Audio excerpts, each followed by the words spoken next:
c'est un petit billet, c'est une news un peu plus longue qu'une news, parce que du coup, il y a eu est-ce qu'on peut appeler ça un mini-drama? Il y a eu une espèce de petit happening la semaine dernière sur les réseaux sociaux. C'était l'arrivée de cette maison d'édition qui s'appelle Komogi, qui, alors pour le coup, on n'a pas tout mis là, tous les éléments qui concernent finalement toutes les discussions qu'il y a eu autour de la maison d'édition. Mais il faut savoir qu'ils ont annoncé l'arrivée de leur premier titre dans leur catalogue. Il y a plusieurs points qui ont posé problème à une certaine partie des gens qui ont découvert leur maison d'édition. Alors c'est vrai que le tweet qui présente cette très jolie couverture à gauche était peut-être un peu indélicate puisqu'il y a eu cette phrase qui a été récupérée ici par Alice, comparée à la version originale, il n'y a pas photo, parce que du coup donc la maison d'édition trouvait que la nouvelle couverture qu'ils avaient réussi à mettre en place, a priori, valait plus le coup que l'original que vous avez ici en haut à droite, que je trouve personnellement hyper stylé, mais je ne sais pas. Mais du coup, c'est un peu indélicat, voilà, de dire ça, du coup, par rapport à ton artiste, et peut-être quand même aussi par rapport aux ayants droit. Donc, ça a fait évidemment tiquer énormément de gens. On peut penser tout simplement qu'il s'agirait d'une erreur, parce que comme c'est une nouvelle maison d'édition, il est compliqué de ne pas se dire que c'est une jeune maison d'édition. Et quand on est jeune, des fois, on fait des erreurs. Il y a eu un autre détail aussi qui a fait pas mal tiquer les gens.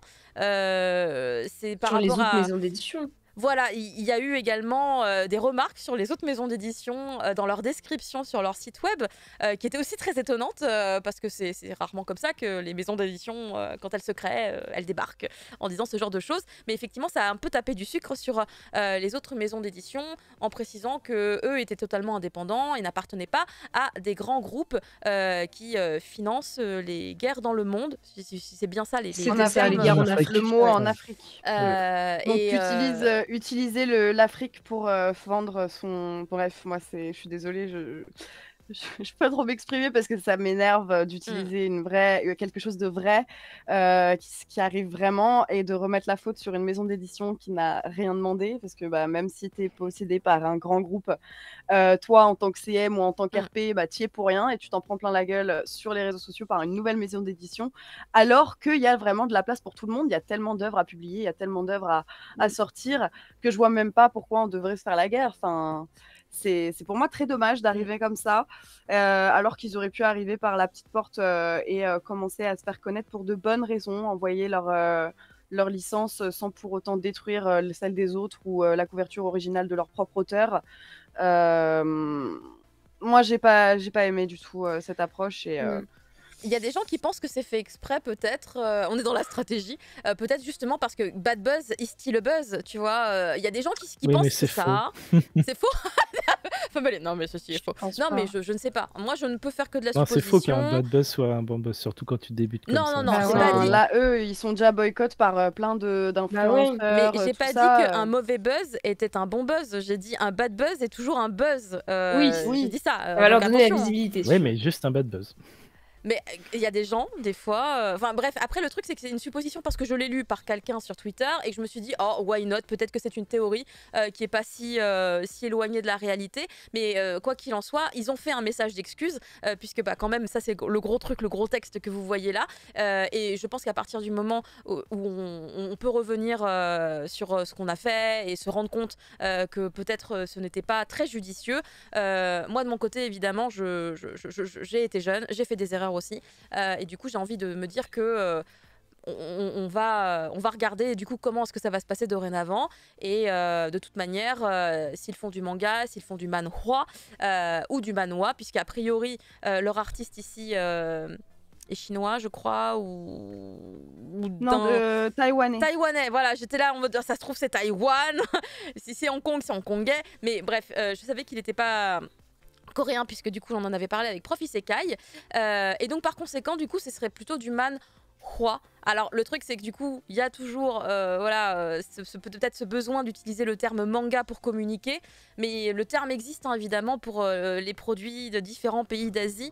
Le manhwa pour la Corée et pour la Chine, Taïwan, vous avez évidemment les manhwa, et en tout cas toutes les maisons d'édition en France comme les Nazca, comme les Maned, n'hésitent pas eux à utiliser justement le terme dédié quand ils parlent des œuvres qu'ils vendent en France. Donc ici en tout cas voilà, vous avez une couverture pour The Lion in Manga Library, qui donc est un manhwa. Et je suis quand même extrêmement intriguée par le titre au final, parce que la couverture d'origine, je la trouve particulièrement comment dire, originale comparée en fait finalement à celle qui est très, très stylisée et peut-être un peu trop moderne, puisque c'est deux ambiances qui sont radicalement différentes.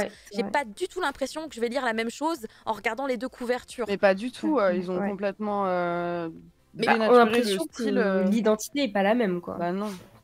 Voilà, tu lis pas là tu lis un shoujo, en fait t'as plus l'impression de prendre en main un shoujo et de l'autre côté un seinen. Alors peut-être que c'est voulu pour attirer une plus grande cible, j'en sais rien. Moi dans ma tête ça ressemblait même plus à un shonen à gauche, hein, dans le feeling, premier feeling, tu vois, sans savoir de quoi ça parle ni rien. Mais oui, voilà, c'est ça, genre que celle en jaune, donc celle de Komugi, ressemble vachement à un shonen, tandis que l'autre a un seinen. Mais ça me fait penser un peu à la couverture de Banana Soul. Ah bon? Ah, le jaune ouais, le jaune et un peu la... je sais pas. Oh, je sais pas trop. Après, le truc, c'est que... Enfin, il faudra voir. Moi, je pense que je serais assez curieuse pour la voir et le lire et le tester. Parce que c'est intriguant, en fait. Qu'on puisse faire deux couvertures aussi différentes pour un même titre. Au final, c'est quoi le propos? Ça va être quoi l'ambiance? L'artiste, en plus, je ne le connais pas non plus. Donc, à voir. Mais en plus, il y a un très joli lion blanc. Ça fait un peu Roi Léo. Hein. Le gros lion blanc derrière, comme ça, là. Mais je pense que je suis en train de partir un petit peu trop loin. Voilà, ça date, hein. Ah ouais, ça date beaucoup. Mais il est très beau, voilà, le grand lion blanc.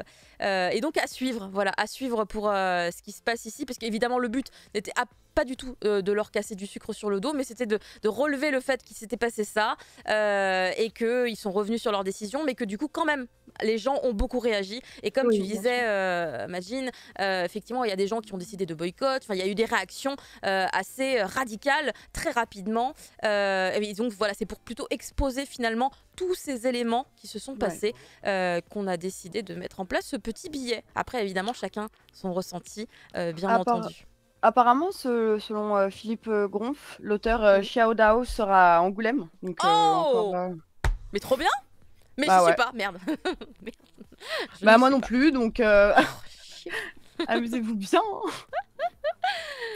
Eh ben écoutez, voilà, c'est une information intéressante pour tous les gens qui peut-être iront à Angoulême. Vous aurez peut-être la chance de découvrir et l'artiste et le manhwa en même temps, assez dingue, puisqu'effectivement il est prévu pour la fin du mois, donc ça doit pas être anodin cette date, hein, ça devait peut-être être pour ça, la fin du mois, parce qu'Angoulême, parce que mon artiste va venir. On est dans une bonne stratégie, et regardez, hein, peut-être qu'en vrai tout était pensé.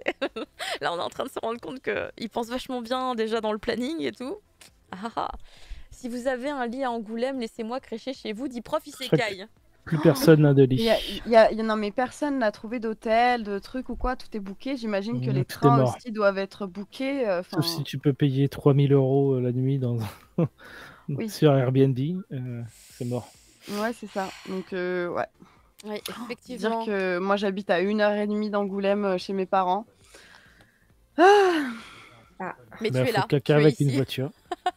C'est ça, mais bon, c'est pas grave. Ce sera pour une autre fois. Et je me dis, si cette année c'est aussi exceptionnel, pourquoi l'année prochaine ça ne sera pas encore plus exceptionnel et les années d'après, en espérant que tout soit mis en place pour pouvoir accueillir autant de monde dans une petite ville comme Angoulême, parce que je peux vous dire que c'est vraiment pas facile. Genre, dans une ville aussi petite, d'accueillir un aussi gros événement qui prend autant d'ampleur, la ville, elle va devoir faire quelque chose parce que ça va être vraiment énorme.